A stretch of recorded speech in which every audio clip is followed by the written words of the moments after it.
వాస్తవానికి end of అన్ ఈరా అని చెప్పి కన్హయ్యాలాల్ మాణిక్లాల్ మున్షి రాసినటువంటి ఈ పుస్తకం యొక్క సందర్భము మనం అర్థం చేసుకోవాలి. దీని కాంటెక్స్ట్ని అర్థం చేసుకోకపోతే ఈ పుస్తకం యొక్క విలువ మనకు అర్థం కాదు. మిత్రులారా, 1948లో సెప్టెంబర్ 17వ తారీఖున భారత సైన్యాలు ప్రవేశించాయి. నిజాం లొంగిపోయాడు. హైదరాబాద్ భారతదేశంలో విలీనమైంది. ఇక్కడ నివసిస్తున్నటువంటి లక్షలాది అభాగ్య హిందువులకి అది విమోచన దినం కూడా. ఎందుకంటే మనలో చాలామందికి తెలియదు, ఇక్కడ ఎవరైనా ఒక వ్యాయామశాల, హిందువు వ్యాయామశాల పెట్టాలంటే ప్రభుత్వ అనుమతి తీసుకోవాల్సి వచ్చేది. హిందువు పెళ్లి ఊరేగింపు తీయాలన్నట్టయితే ప్రభుత్వ అనుమతి తీసుకోవాల్సి వచ్చేది. దానికోసము గస్తీ నిషాన్ 53, గస్తీ నిషాన్ 53 అనేటటువంటి ఒక చట్టం ఉండేది. ఆ చట్టం ప్రకారము మొహర్రం నెల రోజుల్లో హిందువుల పెళ్లి జరగడానికి వీల్లేదు. ఎందుకంటే మొహర్రం శోక సమయం కాబట్టి ఆ శోక సమయంలో మీరు సుఖంగా పెళ్లి చేసుకోవడం ఏమిటి? ఈ రకమైనటువంటి గస్తీ నిషాన్ 53 మనకి అమల్లో ఉండేది. నిజాం ప్రభు చాలా సెక్యులర్ అని చెప్పే చాలామందికి ఈ గస్తీ నిషాన్ 53 గురించి తెలియదు. రజాకార్లు చేసినటువంటి అత్యాచారాలను నిజాం సమర్థిస్తూ వచ్చాడు. ఇక్కడ మన మధ్య మిత్రుడు అల్వాల్ దేవేందర్ రెడ్డి గారు ఉన్నారు. దేవేందర్ రెడ్డి గారి తండ్రి గారు 500 మంది ముస్లిములు అపహరించుకుపోయినటువంటి యువతులను తీసుకువచ్చి మళ్ళీ వాళ్ళకి హిందూ పద్ధతిలో వివాహం చేశారు. మన పాత బస్తీలో కార్పొరేటర్గా ఉండేవారు, వారు వేసిన రోడ్ల మీదనే ఈ రోజుకి మళ్ళీ తారు పూస్తున్నారు. అల్వాల్ బాలరెడ్డి గారి మనవడు మన మధ్య ఉన్నారు.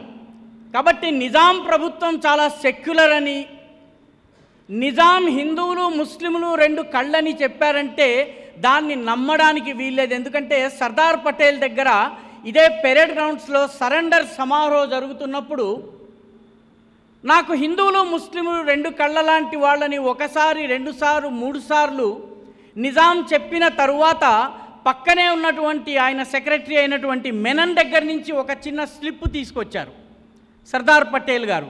తీసుకొచ్చి ఆ స్లిప్పులో రాసి ఉన్నటువంటి 2 కవితలను ఉర్దూలో షేర్ అంటారు. ఆ షేర్ని చదివి వినిపించారు. ఆ షేర్ ఏంటంటే, సలాతీన సల్ఫ్ సబ్ హో గయే నజర్ అజల్ ఏ ఉస్మాన్, अब ముసల్మానో కో తేరీ నిషాహీ బాకీ హే.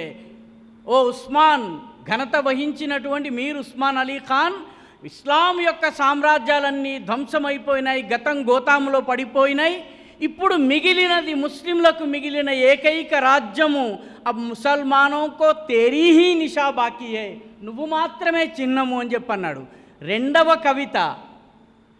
కవితలో ఆయన అంటాడనమాట, బంద్ నాకూస్ హువా సున్కే నారాయ తక్బీర్. నారాయ తక్బీర్ అంటే అల్లాహు అక్బర్ అన్నటువంటి నినాదం అనమాట. బంద్ నాకూస్ హువా సున్కే నారాయ తక్బీర్, జల్ జలా ఆహి గయా తారే జున్నార్ పర్. తారే జున్నార్ అంటే మనం వేసుకునేటటువంటి జంధ్యము. జంధ్యము పైన నిప్పు పర్వతాల నుంచి లావా ఎగిసెగిసి పడింది ఎప్పుడైతే నారాయ తక్బీర్ని విన్నారో అప్పుడు అని చెప్పి నిజాం ప్రభువు రాసినటువంటి కవితల్ని సర్దార్ పటేల్ వినిపించారు. ఆ తర్వాత నిజాం నోరు మెదపలేదు. కాబట్టి ఈ సందర్భాన్ని మనం తెలుసుకోవాలి. దురదృష్టవశాత్తు ఈ దేశానికి స్వాతంత్రం వచ్చిన తర్వాత హైదరాబాద్ విలీనం తరువాత జరిగిన మొట్టమొదటి తప్పిదం ఏంటంటే, హైదరాబాదు సంస్థానాన్ని 3 భాగాలుగా విభజించారు. మరాఠీ మాట్లాడే వాళ్ళని మరాఠ్వాడా మహారాష్ట్రలో కలిపారు, కన్నడ మాట్లాడే వాళ్ళని కర్ణాటకలో కలిపారు. నిన్న మొన్నటి దాకా దానిని హైదరాబాద్ కర్ణాటక అనేవాళ్ళు, ఈ మధ్యనే దాన్ని కళ్యాణ కర్ణాటక అంటున్నారు. ఒక జ్ఞాపకాన్ని సమర్థవంతంగా మనం చెరిపేస్తున్నాం. హైదరాబాద్ కర్ణాటకకు బదులు కళ్యాణ కర్ణాటక అంటున్నాం. మిగిలిన తెలుగు మాట్లాడే ప్రాంతం ఏదైతే తెలంగాణ ఉన్నదో దానిని 2 సంవత్సరాలు సొంత ప్రభుత్వం ఉంది బూరుగుల రామకృష్ణరావు గారిది. ఆ తరువాత ఆంధ్ర ప్రాంతంతో కలిపేశారు. ఆంధ్ర ప్రాంతంతో కలిపి 1954లో ఆంధ్రప్రదేశ్ ఏర్పాటైంది.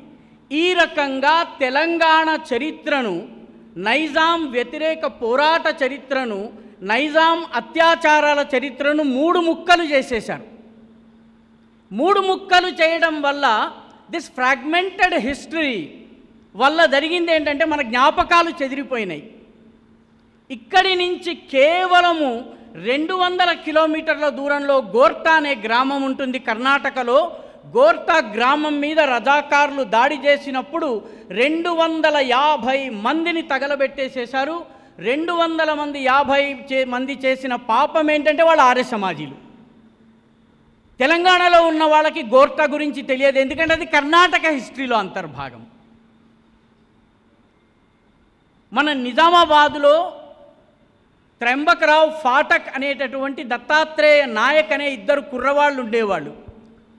ఒక బాలికను అపహరణ చేస్తే, ముస్లింలు అపహరణ చేసి తీసుకువెళ్ళిన తరువాత వాళ్ళు జిల్లా కలెక్టర్కి ఒక అప్లికేషన్ ఇవ్వడానికి వెళ్ళారు.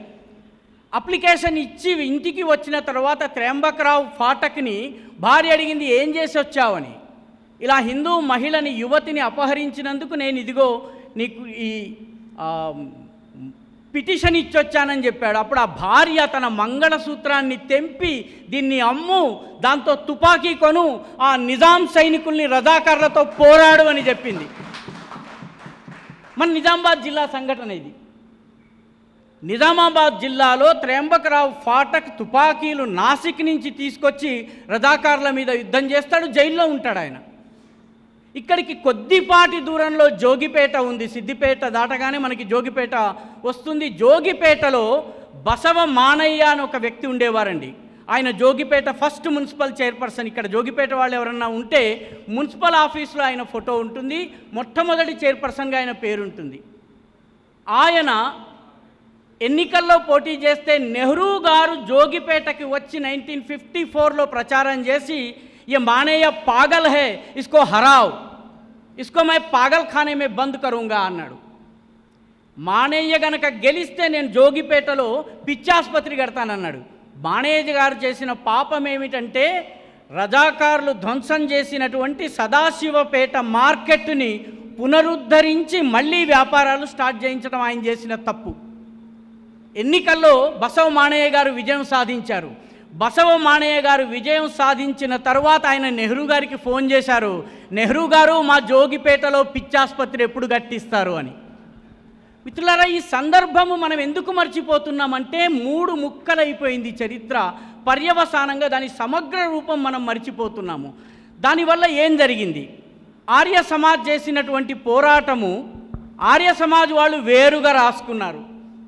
హైదరాబాద్ ముక్తి సంగ్రామ్ కా ఇతిహాస్, ఇది ఆర్య సమాజ్ వాళ్ళు రాసుకున్నారు. ఆర్య సమాజ్లో బలిదానం చేసినటువంటి వీరులు, చనిపోయినటువంటి వీరులు, నిజామాబాదులో యజ్ఞం చేయడం నా హక్కు అని చెప్పి యజ్ఞం చేసి రజాకారుల చేతిలో చనిపోయినటువంటి రాధాకృష్ణ మొదానీ కథ రాశారు.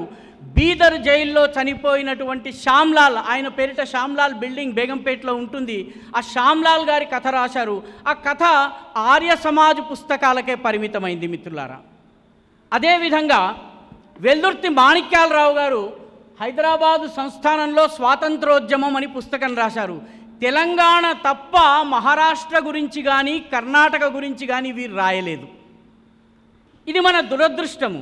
ఈ రకమైనటువంటి పరిస్థితుల్లో ఇది విహెచ్ దేశాయ్ అనేటటువంటి వ్యక్తి రాసినటువంటి పుస్తకము. ఆ రోజుల్లో కాంగ్రెస్ పార్టీలో ఇప్పట్లాగానే అప్పుడు కూడా 2 గ్రూపులు ఉండేవి. ఒకటి స్వామి రామానంద తీర్థ నాయకత్వంలో ఉండేది, ఒకటి ఈ దేశాయి గారి నాయకత్వంలో ఉండేది. అప్పట్లో చాలామంది ఏమనేవాళ్ళంటే, కాంగ్రెస్ దేశాయ్, కాంగ్రెస్ గోసాయ్. గోసాయ్ అంటే గోస్వామి అంటే సన్యాసి అని అర్థం అన్నమాట.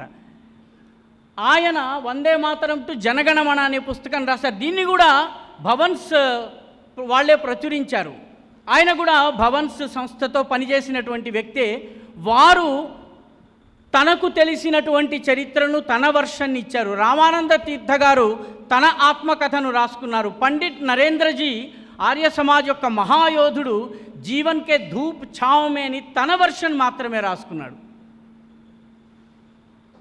రజాకార్లు చాలా కాలం ఆగారు. చాలా కాలం ఆగిన తరువాత 2012 నుంచి 2011 నుంచి వాళ్ళ ప్రయత్నాలు ప్రారంభమైనాయి మిత్రులారా. 2012లో ఈ పుస్తకం వచ్చింది. ఈ పుస్తకం రాసినటువంటి పేరు మహమ్మద్ హైదర్. ఈ మహమ్మద్ హైదర్ ఎవరు? మహమ్మద్ హైదర్ లాతూర్ జిల్లా యొక్క చిట్ట చివరి కలెక్టర్. చిట్ట చివరి కలెక్టర్ అంటే లాతూర్ ఎవరి జిల్లా? కాసిం రజ్వీ ఈ జిల్లాకి చెందినటువంటి వాడు. లాతూర్లో ప్రాక్టీస్ చేసేవాడు కాసిం రజ్వీ. ఆయన ఈ పుస్తకంలో తనని డిఫెండ్ చేసుకుంటూ భారత ప్రభుత్వాన్ని వ్యతిరేకిస్తూ తన కథనాన్ని రాస్తాడు. ఆయన లండన్కి వెళ్ళిపోయి తన మెమోఆర్స్ని తన కుమారుడికి ఇస్తే కుమారుడు 2012లో ఒక సుప్రసిద్ధ భారత ప్రచురణ సంస్థ ద్వారా ప్రచురించాడండి. అంటే 2012కి రజాకార్లతో పోరాడిన తరం లేదు, రజాకార్లతో యుద్ధం చేసిన వాళ్ళు లేరు. అల్వాల్ దేవేందర్ రెడ్డి గారికి అల్వాల్ బాలరెడ్డి గారు చేసిన పని గురించి తెలియని పరిస్థితి వచ్చింది. ఆ సమయంలో లండన్ నుంచి ఈ పుస్తకం వచ్చిందండి. దాని తరువాత వచ్చినటువంటి పుస్తకం దీన్ని ఏజీ నురానీ రాశారు. ఏజీ నురానీ రాసిన ఈ పుస్తకం పేరు డెస్ట్రక్షన్ ఆఫ్ హైదరాబాద్. దీని అర్థం ఏంటండి అంటే హైదరాబాద్ యొక్క విధ్వంసం ఎవరు చేశారు? భారత సైన్యాలు చేసినాయి. ఎందుకు చేసినాయి? నిజాంని అణిచివేసేందుకు. కాబట్టి భారతదేశపు సైన్యం చేసిన విధ్వంసానికి ప్రతీకగా ఈ పుస్తకాన్ని ఆయన ఇంగ్లీష్లో రాస్తే దీనిని హైదరాబాదు నడిబొడ్డు మీద సర్వాధిక సర్క్యులేషన్ ఉన్న తెలుగు పత్రిక సంపాదకులు ఒక ఆయన రిలీజ్ చేశారండి. అంటే పూర్తి పాకిస్తాన్ వెర్షన్ని ప్రచారం చేసేటటువంటి పుస్తకాన్ని హైదరాబాదు నడిబొడ్డలో ఒక సుప్రసిద్ధ పత్రికా సంపాదకుడు నిస్సిగ్గుగా రిలీజ్ చేశారు 2013. ఆ తరువాత నుంచి ప్రతి సంవత్సరము మీరు ఆపరేషన్ పోలో అని ఇంటర్నెట్లో కొట్టినట్లయితే మీకు ముస్లింల పైన అత్యాచారాలు జరిగాయన్న కథనం వస్తుంది, కానీ భారత మిలిటరీ ఆపరేషన్స్ కథ రాదు. ఇదంతా నేను ఎందుకు చెప్తున్నానంటే 2012-13 నుంచి ఈ జాతి రజాకారులతో పోరాడిన వాళ్ళందరూ వెళ్ళిపోయిన తరువాత, ఆ జ్ఞాపకాలు పూర్తిగా నశించిపోయిన తరువాత ఇటువంటి పుస్తకాలు వస్తున్నాయి. లాయక్ అలీ చిట్ట చివరి ప్రధానమంత్రి హైదరాబాదుని ఏ రకంగా ఇండియన్ మిలిటరీ ధ్వంసం చేసిందో రాస్తూ ఒక పుస్తకం రాశాడు. ఆయన వర్షన్ అది, రజాకార్ల వర్షన్ అది.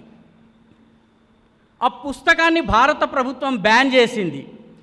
బ్యాన్ తీయగానే ఆంధ్రప్రదేశ్ ప్రభుత్వంలో కలెక్టరు హోదాలో ఉన్నటువంటి ఒక మహానుభావుడు ఆ పుస్తకాన్ని అనువాదం చేశాడు. నిన్నగాక మొన్న ఆయన ఆ పుస్తకంలో ఉన్న విషయాలను ప్రజలకు వివరించే ప్రయత్నం చేశాడు. ఎవరి వర్షన్? లాయక్ అలీ వర్షన్. ఎవరు లాయక్ అలీ? రజాకార్ల నాయకుడు కాసిం రజ్వీ యొక్క అనుచరుడు అతను. అతనికి పాకిస్తాన్ మొదటి ఆర్థిక మంత్రి అయినటువంటి గులాం మహమ్మద్ అత్యంత సన్నిహితుడు. మనము మర్చిపోతున్నాము, వాళ్ళు మర్చిపోలేదు. కాబట్టి ఇటువంటి పుస్తకాలు వస్తున్నాయి, ఏడాదికి ఒక పుస్తకం వస్తుంది. ఈ నేపథ్యంలో వాస్తవమైనటువంటి కథనాన్ని చెప్పేటటువంటి ప్రయత్నము ఈ పుస్తకం చేసింది. నిజానికి ఎండ్ ఆఫ్ అన్ ఈరా ఏదైతే ఉందో అది ఇప్పుడు ప్రింట్లో దొరకటం లేదండి, అందుబాటులో లేదు. భారతీయ విద్యాభవన్కి నేను వెళ్ళి అడిగితే దొరకలేదు. నా దగ్గర ఒక పాత చినిగిపోయిన కాపీ ఉంది, దాన్ని చూశాను. ఆ తరువాత ఇప్పుడు తెలుగు అనువాదం వచ్చింది. ఎప్పుడొచ్చిందండి? 2025లో వచ్చింది. ప్రత్యర్థి ప్రయత్నాలు ఎప్పటి నుంచి ప్రారంభమయ్యాయండి? 2012 నుంచి ప్రారంభమయ్యాయి. అంటే 12 సంవత్సరాల తరువాత మనవంతు కథనాన్ని చెప్పే ఒక పుస్తకం వచ్చింది. ఈ మధ్యలో భాస్కర్ యోగి గారు రాసినటువంటి నిజాం నియంత నిజస్వరూపం పుస్తకం కసిరెడ్డి గారు రాశారు. నియంత తల వంచిన రోజు మన భాస్కర్ యోగి గారు రాశారు. బొప్ప భాస్కర్ నిజం అనే పుస్తకం రాశారు. ఇక్కడ అందుబాటులో ఉన్నాయి. కానీ ఈ పుస్తకము కేఎం మున్షీ గారు ఇక్కడ రెసిడెంట్గా ఉంటూ భారతదేశం యొక్క ఏజెంట్ జనరల్గా ఉంటున్నటువంటి సమయంలో ఆయన అనుభవాల ఆధారంగా రాసినాయి. ఇందులో కూడా ఆయన చాలా జాగ్రత్తగా రాశారు. ఆయన రాసింది 57లోనండి, 57లో రాశారు. ఇందాక చౌదరి గారు చెప్పినట్టుగా ఈ దేశానికి హైదరాబాదు విలీనమైనటువంటి మరుక్షణము నెహ్రూ గారు ఆయన్ని వేరే పనికి పంపించేశారు, హైదరాబాద్ నుంచి పంపించేశారు. సరెండర్ అయ్యే సమయానికి కేఎం మున్షీ బొంబాయికి వెళ్ళిపోవాల్సి వచ్చింది. చాలామంది మిత్రులు మనల్ని కమ్యూనిస్టు మిత్రులు అడుగుతూ ఉంటారు, కేఎం మున్షి నిజాంని ఎందుకు రాజప్రముఖగా చేశారు అని చెప్పి అడుగుతూ ఉంటారు. కేఎం మున్షి గారు 18th సెప్టెంబర్ 1948న హైదరాబాద్ని వదిలేశారు, never to return. Raj Pramukh ఎవరు చేశారు? 50లో సర్దార్ పటేల్ చనిపోయిన తరువాత ఆయన రాజ్ ప్రముఖ్ అయ్యారు. 54 వరకు నిజాం ఏ జెండాకి దండం పెట్టాడు, ఏ జెండాకి జై హింద్ చెప్పాడు, ఈ ప్రశ్న తెలుసుకునేందుకు నేను చాలా పాత పుస్తకాలని తిరగేశాను. చివరికి హైదరాబాదు చరిత్రకి సంబంధించినటువంటి అథారిటీగా భావించేటటువంటి నరేంద్ర లూథర్ గారితో కూడా నేను లిఖితపూర్వకంగా అడిగాను. 1952-54 వరకు నిజాం రాజప్రముఖగా ఉన్నప్పుడు భారతదేశపు జెండాకి దండం పెట్టాడా అండి అని, ఆయన సెల్యూట్ చేశాడా అని అడిగాను. ఆయన అన్నారు, గతాన్ని తవ్వడం ఎందుకు నాయన, వదిలేయని చెప్పి అన్నారు ఆయన. కాబట్టి నిజాం ఏం చేసి ఉంటాడో మీకు అర్థమవుతుంది. కాబట్టి ఈ పుస్తకము ఒక రెసిడెంట్గా పనిచేస్తూ ఇక్కడ ఉన్నటువంటి ప్రజానీకానికి భరోసా కల్పిస్తూ హిందూ ముస్లిం ఐక్యత చెడకుండా ఉండేందుకు, రజాకార్లను దెబ్బతీసేందుకు భారత ప్రభుత్వం పక్షాన పనిచేసినటువంటి కన్హయ్యాలాల్ మాణిక్లాల్ మున్షీ గారు చేసినటువంటి ప్రయత్నాల్ని ఆయన పుస్తక రూపంలో తీసుకొచ్చారు. కాబట్టి మనము చర్చించాలంటే మున్షీ గారి రోల్ గురించి చర్చించాలి. ఈ పుస్తకంలో చాలా అమూల్యమైనటువంటి విషయాలు ఉన్నాయి. ఒక విషయం రాస్తారు, మున్షీ గారు భారతదేశపు జెండాని పెట్టుకుని నేటి రాష్ట్రపతి నిలయం అప్పట్లో దక్షిణ్ సదన్గా ఉండేది, ఆ దక్షిణ్ సదన్ నుంచి ఆయన కారు వెళ్తుంటే ఇప్పుడు ఎక్కడైతే మనకి కార్ఖానా ఉందో ఆ కార్ఖానా దగ్గర పిల్లలు ఆ కారు మీద రాళ్ళు విసురుతూ నినాదాలు, హిందుస్థాన్ ముర్దాబాద్ అని నినాదాలు చేసేవాడు. 6వ తరగతి 7వ తరగతి చదివేటటువంటి పిల్లవాళ్ళు నిజాం త్రివర్ణ పతాకపు జెండాని పెట్టుకుని వెళ్ళగలిగేటటువంటి పరిస్థితి హైదరాబాదులో ఉండేది కాదు. ఆయనని హౌస్ అరెస్ట్ చేశారు. ఇవన్నీ విషయాలు మనకి ఈ పుస్తకం ద్వారా తెలుస్తాయి. ఆయన పోషించినటువంటి పాత్ర, తన వంతు పాత్రను పూర్తి చేసిన తరువాత, పనిని పూర్తి చేసిన తరువాత ఆయన నిష్కామ కర్మయోగిలాగా అన్నీ వదిలిపెట్టేసేసి ముంబైకి వెళ్ళిపోయారు, నెవర్ టు రిటర్న్. కాబట్టి ఈ కథను మనం తెలుసుకోవాలి. దీనితో పాటు చదవవలసినటువంటి పుస్తకము వెల్దుర్తి మాణిక్యాలరావు గారు రాసినటువంటి పుస్తకము స్వామి రామానంద తీర్థ యొక్క ఆత్మకథ చదవాలి. పండిట్ నరేంద్రజీ రాసినటువంటి జీవన్ కే ధూప్ ఛావమే అనేటటువంటి పుస్తకాన్ని చదవాలి. దాని తెలుగు అనువాదం రావాలి. ఎందుకంటే ఒక నరేటివ్ వార్ జరుగుతున్నది. ఆ నరేటివ్ వార్లో దీనిలో కమ్యూనిస్టులు దేశభక్తులని చెప్పడం జరుగుతున్నది. తమాషా ఏంటంటే నాకు అర్థం కానటువంటి విషయం ఏంటంటే దీనిలో కూడా చాలా విస్తారంగా కమ్యూనిస్టుల కుట్రల గురించి మున్షీ గారు చాలా విస్తృతంగా ప్రస్తావిస్తారు. 2 చాప్టర్లలో ప్రస్తావిస్తారు. మిత్రులారా, 1948 సెప్టెంబర్ 17 వరకు కమ్యూనిస్టులు ఎవరిపైన పోరాడారు, 1950 డిసెంబరు వరకు ఎవరిపైన పోరాడారు. కమ్యూనిస్టు సాహిత్యంలో వాళ్ళు వాడే పదం ఏంటంటే యూనియన్ సైన్యాలపైన పోరాడారు. యూనియన్ సైన్యాలు ఏమిటి? ఇండియన్ యూనియన్ సైన్యాలు. ఈ విషయం ఏ కమ్యూనిస్టు నాయకుడు తాను రాసినటువంటి పుస్తకాలలో చెప్పడు. 1948 to 1950 వరకు నేను చేసినటువంటి పోరాటము భారత ప్రభుత్వం మీద అన్న విషయం కమ్యూనిస్టు చెప్పడు. కేవలం నిజాం రాజ్యంలోనే కాదండి, మీకు పొన్నప్ర వైలార్ కేరళలో ఇదే జరిగింది. మీకు తెభాగా మూమెంట్ ఏదైతే అక్కడ జరిగిందో పశ్చిమ బెంగాల్లో, దానిలో కూడా ఇదే జరిగింది. వాళ్ళు ఆ సమయంలో భారత ప్రభుత్వాన్ని ఓవర్త్రో చేసి కమ్యూనిస్టు పరిపాలన తీసుకుని రావాలన్నటువంటి పథకంలో భాగంగా ఇక్కడ పోరాడారు. వాళ్ళు చివరికి చౌదరి గారు చెప్పినట్టుగా రష్యాకి వెళితే సముద్రం మీకు ఎంత దూరం అని అడిగారు. సముద్రం మాకు దగ్గరలో ఎక్కడా లేదని చెప్తే యుద్ధం ఆపేసి ముందు సరెండర్ కండి అని చెప్పి స్టాలిన్ వాళ్ళకి సలహా ఇస్తారు. ఈ విషయాలన్నీ కూడా దీనిలో పొందుపరచడం జరిగింది మిత్రులారా. అంటే ఈ తరువాత జరిగినటువంటి పోరాటము కానీ ఆ తర్వాత విషయాలు కానీ రాలేదు. కాబట్టి హైదరాబాదు విమోచన వరకు ఉన్నటువంటి విషయాల్ని తెలుసుకోవడానికి, అఫీషియల్ వెర్షన్, ప్రభుత్వ వెర్షన్ తెలుసుకోవడానికి ఇది చాలా ముఖ్యము. దురదృష్టవశాత్తు ముగింపులో ఒక్క విషయం చెప్తాను. దురదృష్టవశాత్తు మన దేశంలో ఈ చరిత్రను మరుగున పరిచే ప్రయత్నము దేశ వ్యతిరేక శక్తులే కాదు, ఈ ప్రభుత్వం కూడా చేసింది. అవిభక్త ఆంధ్రప్రదేశ్ ప్రభుత్వం 1966లో ఫ్రీడమ్ స్ట్రగుల్ ఇన్ హైదరాబాద్ అనే ఆర్కైవ్స్ డిపార్ట్మెంట్ 4 వాల్యూమ్స్ బుక్ తీసుకొచ్చిందండి. ఈ 4 వాల్యూమ్స్ ఒక్కొక్కటి 300 పేజీలు. ఆర్కైవ్స్ మన హబ్సిగూడ ఏరియాలో ఉంది, మీరు కూడా వెళ్ళి పుస్తకం కొనుక్కోవచ్చును. 4 వాల్యూమ్స్లో చిట్ట చివరి volumes deals with Hyderabad's liberation. దానిలో నేను బిబ్లియోగ్రఫీ చూశాను, ఆ తర్వాత ఇండెక్స్ చూస్తే Kanhaiyalal Maneklal Munshi was mentioned only for 2 times in page number 82 and page number 286. అది కూడా సింగిల్ సెంటెన్స్ మెన్షన్. ఈ దేశం కోసం ఇంత పనిచేసినటువంటి వ్యక్తిని మరిపింపజేసేందుకు ఈ రాష్ట్రంలో ఉన్నటువంటి జాతీయవాద దేశభక్త స్వతంత్ర భారత ప్రభుత్వం ప్రయత్నం చేసి 1966లో 4 వాల్యూమ్స్ తెచ్చారు. The only 2 mentions were single line mentions. కాబట్టి ఆయన కథ ద్వారా భారతీయుల యొక్క పోరాట గాథను, నైజాం యొక్క దుష్ట పరిపాలన, రజాకారుల యొక్క దుష్కృత్యాలకు వ్యతిరేకంగా జరిగినటువంటి పోరాటాన్ని తెలిపేటటువంటి ఈ పుస్తకాన్ని తప్పనిసరిగా చదవవలసినటువంటి అవసరం ఉంది. ఇటువంటి అనువాదాలు ఇంకా రావలసినటువంటి అవసరం ఉంది. నేను అనువాదం చేసినటువంటి కస్తూరి మురళీకృష్ణని అభినందించడమే కాక ఇలాంటి అనేక పుస్తకాలని అనువాదం చేయాలని కోరుకుంటూ నాకు ఈ అవకాశం ఇచ్చిన పెద్దలందరికీ ధన్యవాదాలు. ఇందాక చౌదరి గారు చెప్పినట్టు సుందర్లాల్ కమిటీ గురించి ఇంకొంచెం లైట్ వేయవలసిందిగా మన రాకా సుధాకర్ గారిని. Sundarlal committee was not a committee appointed by the government of India. Number one, Nehru did not appoint a committee, and he had no jurisdiction to appoint a committee to look into the allegations made by the ex-Razakars. It was a goodwill mission constituted by Nehru. Goodwill mission is not a committee. So those who say that Sundarlal committee, it is not actually a committee, it is a goodwill mission led by Mr. Sundarlal.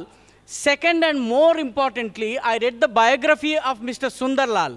There is no mention of the goodwill mission to Telangana in the biography of Mr. Sundarlal himself. Thank you.